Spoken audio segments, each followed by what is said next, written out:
ఓం గణపతియే నమః. ఓం గురుభ్యో నమః. అందరికీ నమస్కారం అండి. ఈ వీడియోలో లక్ష్మిని ఏ విధంగా ఆవాహనం చేసుకోవాలో తెలిపే ఒక చిన్న కథ, ఆధ్యాత్మిక కథని తెలుసుకుందాము. లక్ష్మీదేవి అంటే ఎవ్వరికి ఇష్టం ఉండదు, అందరికీ ఇష్టమే. ఎందుకంటే లక్ష్మీదేవి ఇంట్లో ఉంటే ఆర్థికంగానే కాకుండా మనం సుఖ సంతోషాలతో ఆయురారోగ్యాలతో అందరూ బాగుంటాం. కాబట్టి ప్రతి ఒక్కరికి లక్ష్మీదేవి అంటే చాలా ఇష్టం. అలాంటి సిరుల తల్లిని ఆవాహనం చేసుకోవాలి అంటే ఈ కథని మనం వినాల్సిందే. ఒకరోజు రాజు మంత్రి మారువేషంలో రాజ్యంలో తిరుగుతూ ఉండగా ఒక బందిపోటు గుంపు వాళ్లపై దాడి చేస్తారు.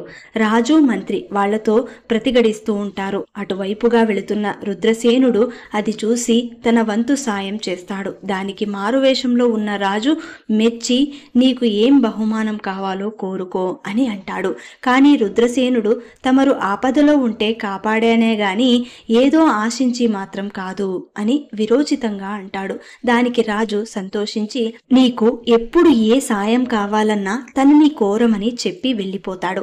ఇదంతా తన భార్య శాంతశీలకు చెబుతాడు రుద్రసేనుడు. అప్పుడు ఆమెకు ఒక విషయం గుర్తుకొస్తుంది. అదేమిటంటే కొద్ది రోజుల క్రితం తను కట్టెలకని అడవిలోకి వెళ్ళినప్పుడు అక్కడ ఒక మునీశ్వరుడు తారసపడతాడు.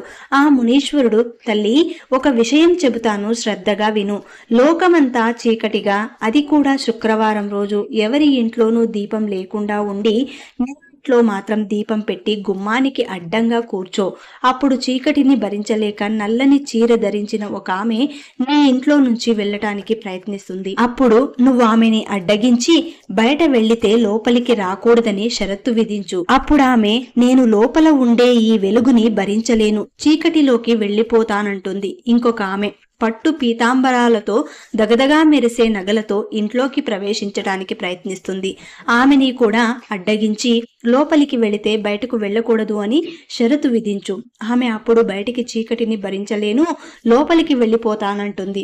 ఆమె ఇంట్లోకి ప్రవేశించగానే నీవు ఐశ్వర్యవంతురాలు అవుతావని మునీశ్వరుడు చెప్పినది గుర్తుకు వస్తుంది. వెంటనే శాంతశీల రాజు వద్దకు వెళ్లి తాను ఎవరో చెప్పి వచ్చే శుక్రవారం రాజ్యంలో ఎవరి ఇంట్లోనూ దీపం పెట్టకుండా ఉండేలా చూడాలని కోరుతుంది. వెంటనే రాజు ఆమె కోరిక మేరకు రాజ్యంలో ఎవరూ శుక్రవారం రోజు దీపం పెట్టకూడదని చాటింపు వేయిస్తాడు. మునీశ్వరుడు చెప్పినట్లు చేసి శాంతాశీల ఆశ్చర్యవంతురాలవుతుంది. కానీ శుక్రవారం ఎవరూ దీపం పెట్టకుండా రాజుగారితో ఆజ్ఞ వేయించినందుకు చాలా బాధపడుతూ ఉంటుంది.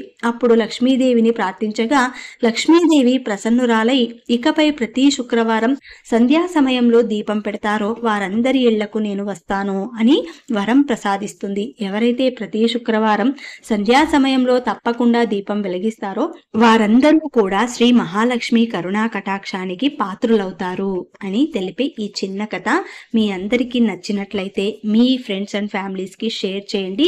మరెన్నో ఆధ్యాత్మిక కథల కోసం మన ఛానల్ ని సబ్స్క్రైబ్ చేసుకోండి. మరొక మంచి ఆధ్యాత్మిక కథతోటి మీ ముందుంటాను. అంతవరకు సెలవు. నమస్కారం. సర్వే జన సుఖినో భవంతు. జై శ్రీరామ్.